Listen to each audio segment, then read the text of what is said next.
is a Bramble Jam podcast.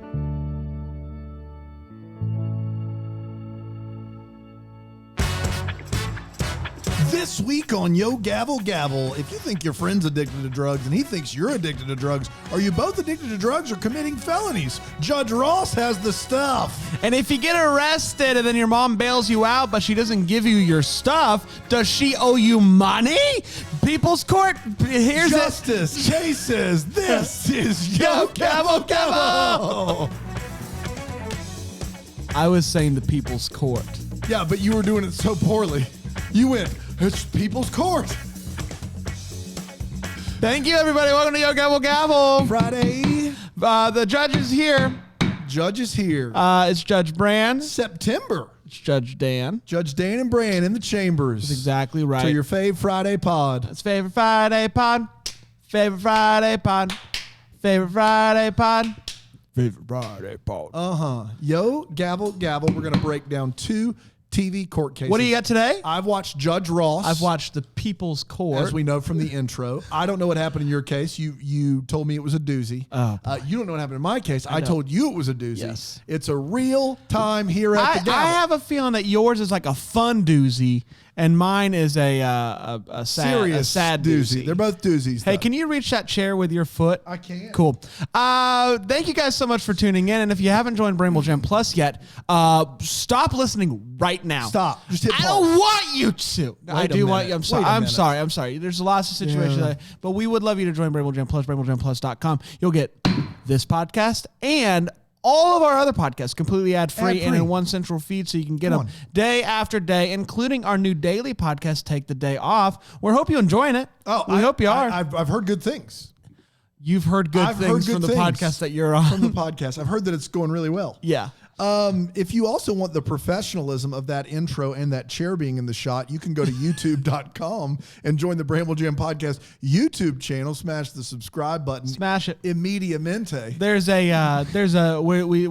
posted a vlog or two. We're vloggers We're now. vloggers. You can watch Take the Day Off. Awesome. And then all the gavels will slowly be showing up Gavel there. will be there. We've got months of gavels. We got a lot of gavel. A lot of gavel. To dump.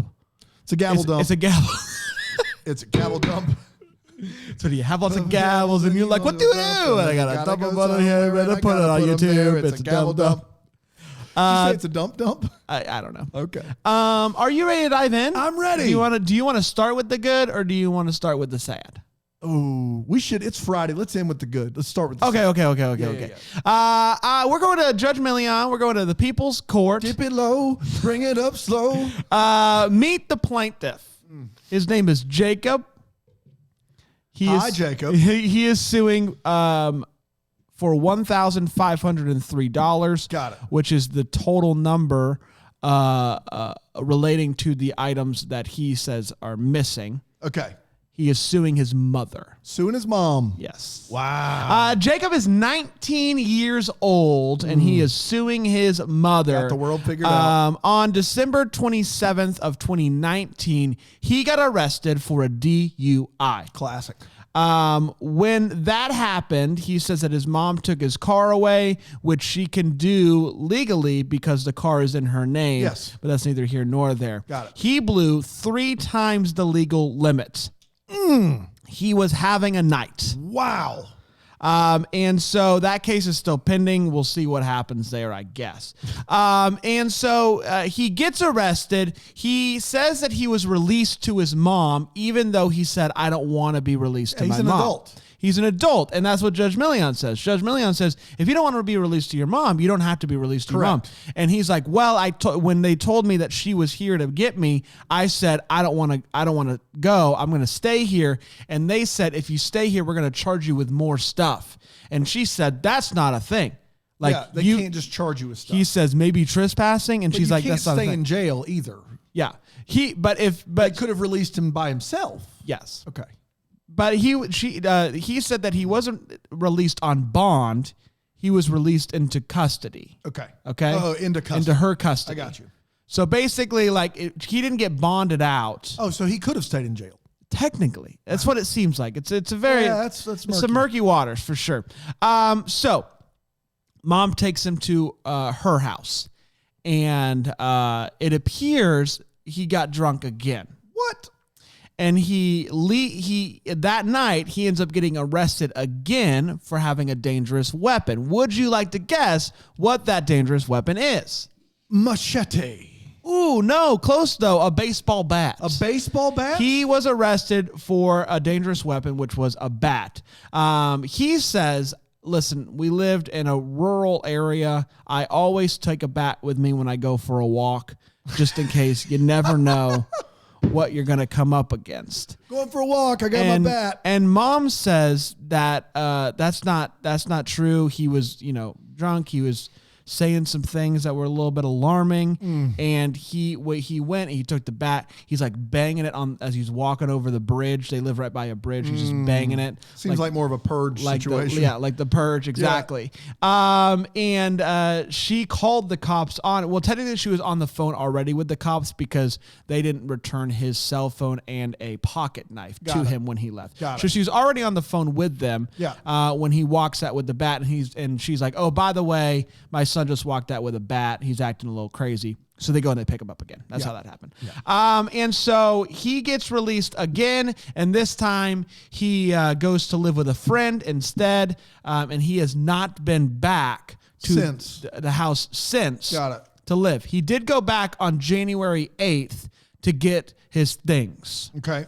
And what he is suing for is the amount of the things that he was not able to find or get from the house when he went to get it. And are they confirmed to have been there?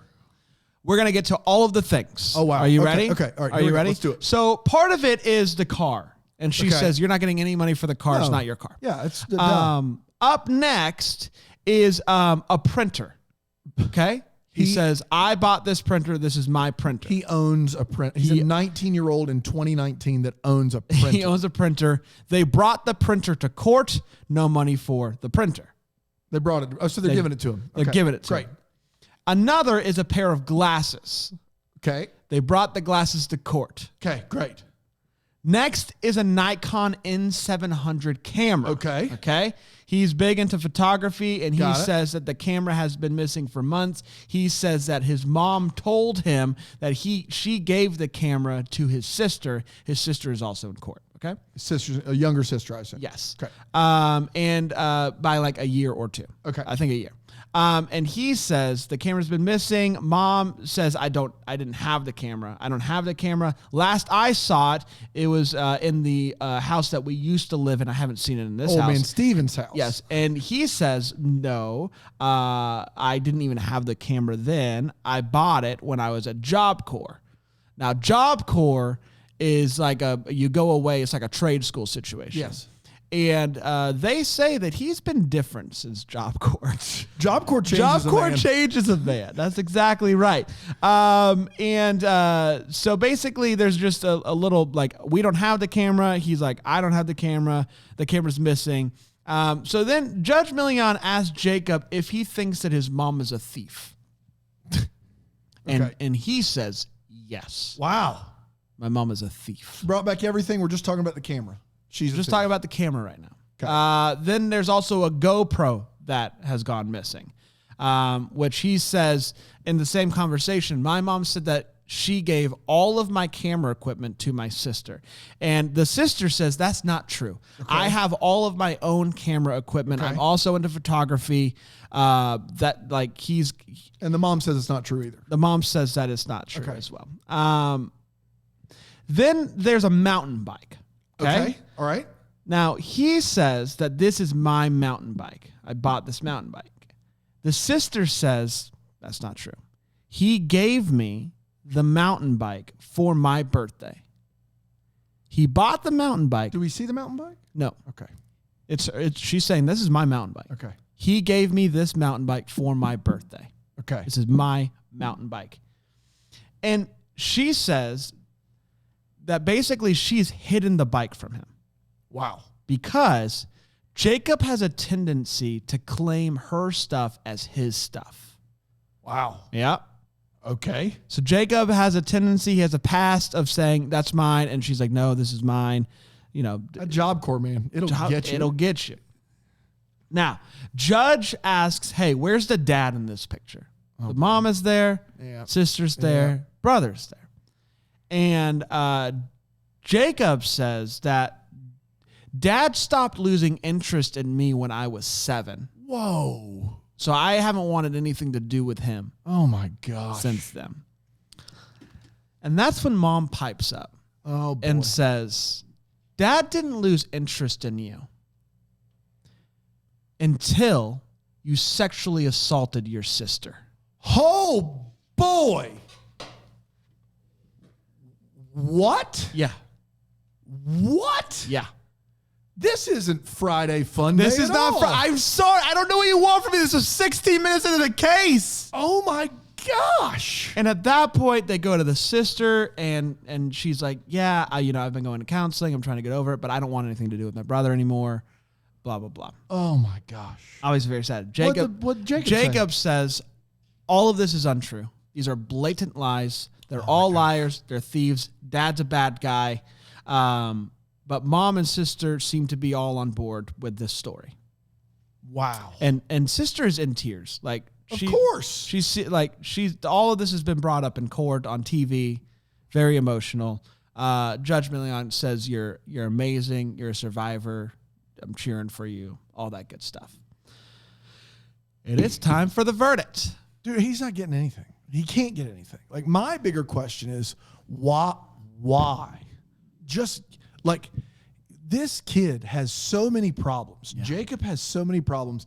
You just give him, if he's going to sue you for this stuff, just buy him a new bike. Just send him on his way.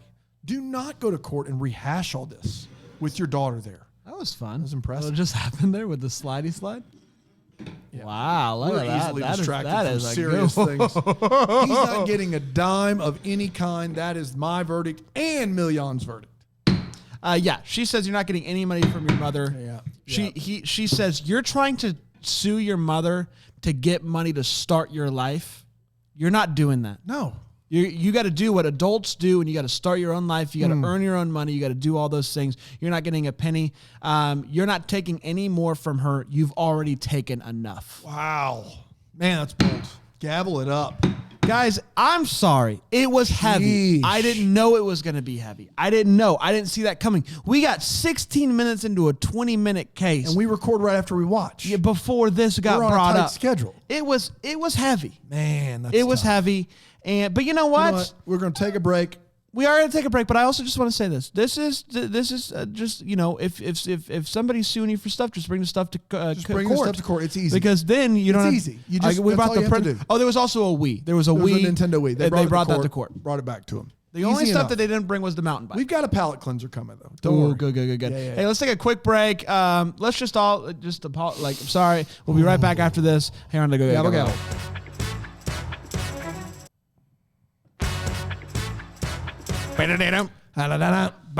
You ready for some Ross? Oh, I'm about as ready. This would be like do you think this is what they do in lawyer school? This is the lawyer version of spin the bottle. They get the gavel and the gavel thing and then they spin it, and whoever it lands on, they have to I don't know, sue. Let's go into Judge Ross's America's Court. Oh yeah, Judge Ross. Justice is not a foreign concept. You know, we watched a little bit of Judge Ross just for our fun of it during lunch last week. He is just so good. He's so good. He really is. Good. You know, I think we should watch him today. I love it. So let me introduce you to Daniel Hires. Daniel Hires. He is suing Langton James. What? Langton. I will buy you lunch if you can spell Langton correctly. Ooh, Langton. Yeah, Langton. I mean, I would assume it's Langton, but since you said you're going to buy my lunch, I'm going to spice it up a little bit. Okay. Leigh. Leigh. It's Langhton. What? Say it one more time. Langhton. Langton. GH. And it's not Langton. I don't know how. Man, that's wild. It's wild. Daniel is suing Langton for $7,500 in pills that he says Langton stole from him and consumed and sold. Okay. Langton says he didn't steal anything, that Daniel is addicted to the drugs, and that's the problem here. Here we go. Are you ready? Yep. Daniel Hires says his buddy, he's known him since college. They roomed together. They roomed together in an apartment. They were living together, and basically what happened was he got in a bad car accident. Okay. Langton was not in the car. He was by himself. Thank God. He had a head and a neck injury. He broke some ribs as well. This happened 3 months ago. He was diagnosed, or he had to use pills for the pain. So he said Langton was his roommate. Judge Ross at this point goes, okay, so how do you know he stole the pills? And he says, well, they've been missing, and he's the only one who's been in my house. Judge is like, that's not enough. How do you know? He goes, Your Honor, he stole them, he's been using them, and he's been selling them. Yeah. And Ross says, but how do you know? How do you know that he's doing these things? And he says, well, little by little, I would notice that the pills were missing. First, it was 10 at a time. Apparently, that's a little amount. That seems that's like a lot of pills. How many pills are in this bottle? Well, then he said it was 20 at a time. Then a whole bottle would be missing at a time. And Judge Ross says, that's a lot of pills.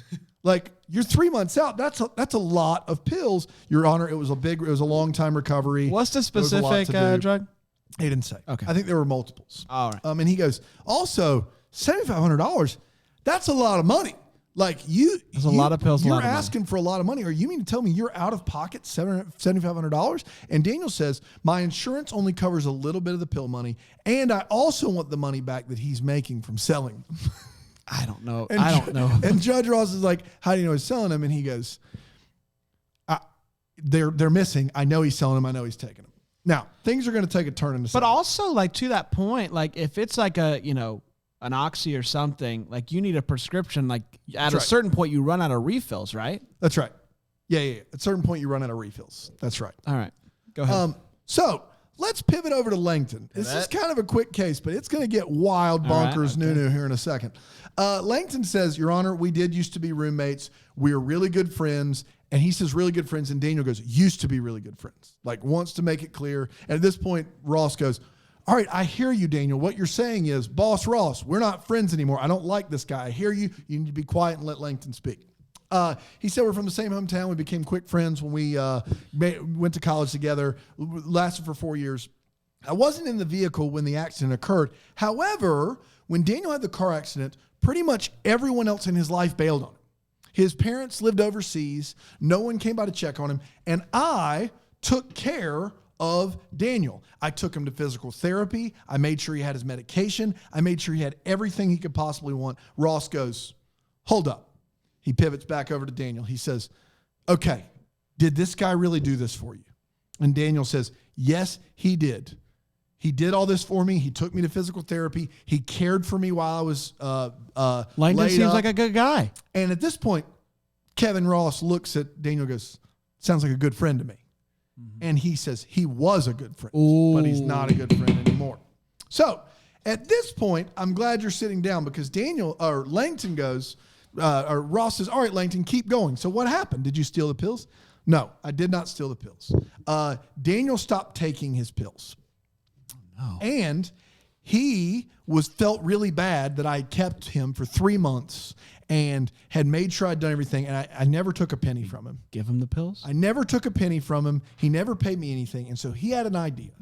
No. His idea was that I sell the pills. My dude. He said, go and sell the pills. You keep 75% for yourself and just give me 25% in return. So go take all these pills, sell them, and then you can keep 75. I'll take 25. Now, let me ask you this really quickly. Is Langton the kind of guy who would sell could pills? Not be more just he's just delivering these lines like very matter of fact. It's just like, we're business partners, yes, right? We are. I would never think to ask you to sell my pills for me unless I knew you had some experience selling pills, which of course you do. But no, that's neither here nor there. Just what? I'm sorry. I didn't mean to bring that up. No. So at this point, he says, Daniel came to me with the idea of selling the pills. He told me to keep 75% of the money. And at this point, Judge Ross goes, what? Am I in the middle of a drug deal going bad here? Like, you guys are dealing drugs? Are you a drug dealer? So he asked Langton, like, are you a drug dealer? And Langton says, I don't look at it like I'm dealing drugs. People come up to me. This is a direct quote. I don't look at it like I'm dealing drugs. People come up to me all the time and say, I have a headache or I have some pain. Do you have anything? And yeah, I do have something. And so I sell it to them. And Ross, he says, yeah, I do. And so I sell it to him. And Ross goes, stop. And he looks over at the bailiff, and the bailiff is laughing hysterically. Ross goes, it's me. It's got to be me. Because I did not just hear you say in a court of law that you deal drugs. And Langton says, well, I mean, I don't really look at it like that. And Ross says, it doesn't matter how you look at it. Do you realize that you could go to jail right now? I don't look at it like murder. I look at it target practice gone wrong. Come up and they say, hey, I don't like you. Can you kill me? He goes, do you realize that's why we have a deputy in the courtroom? Why would you say that? And here's the thing. And then Daniel pipes in, of course he's selling them. He's using them too. And Ross says, I have some clear dishonesty among criminals here. This guy just admitted to a felony, something that could send him to prison, and indicated that you were in on it. And Daniel was like, I wasn't in on it. He's using them. He's selling them. He took my pills. I never said any of that to him. And at this point, when things are just getting good, Ross is going to make his ruling. Well, first of all, I just want to say this. I believe Langton. I want to make that perfectly clear. I think that you don't go into a courtroom and admit to dealing drugs unless you're dealing drugs, right? Right. And unless that story's true. Yeah. But, no one's getting money. No one's getting money. Like, no one's getting money. So. And Langton's getting arrested. So Ross looks back over at Daniel and he goes, so what you're telling me is that the man in this courtroom is admitting to a felony, but he's lying about your inclusion. Right. He says, you were honest with me. This guy took care of you for 3 months, and he's now admitting to being a drug dealer, but somehow he's lying? This is a he said case. Yeah. And Langton could have said anything. Anything he wanted to. But he chose to be honest. That's right. But he's lying about your involvement. Yes, he is. And at this point, Ross says, do you know what? I don't think either one of you should do or say anything else in this courtroom because every word from this point on could land you in prison for the rest of your lives. This case is dismissed. Wow. It's dismissed. He throws it out. That's the end of it. Drug dealers run wild. We did it. I love that. Man, that's stuff that only happens in America's court, on man. Gavel Gavel. Gosh, I love that show. Great stuff. I love that. That makes up for the first case. Yeah. It's a doozy. I told you it's a doozy. It was a good doozy. Man, that's a good one. You know what? But I think today is an important lesson. That, you know what? You watch these shows, you never know what you're going to get. Sometimes you're going to get a guy admitting to be a drug dealer, and sometimes you're going to get a real messy family situation that has no fun in sight. And that's just, it is what it is. There's nothing we can do about it. May the gavel fall where it may. Exactly right. Find us on the social medias. Leave a review on the Apple Podcast. Please There's so do. many good ones. Oh, man. Lots of fun gavel puns. We love a those. good gavel so pun. keep those coming, and we'll keep these going. You know what I mean? We'll be back next Friday, but until then, All rise for the gavel. it's the gavel time, please. Yo Gavel Gavel is a Bramble Jam podcast recorded live in Greenville, South Carolina at the Bramble Jam Podcast Network Studios. It's produced by Brandon Gray. For more information, you can go to bramblejampodcast.com/gavel.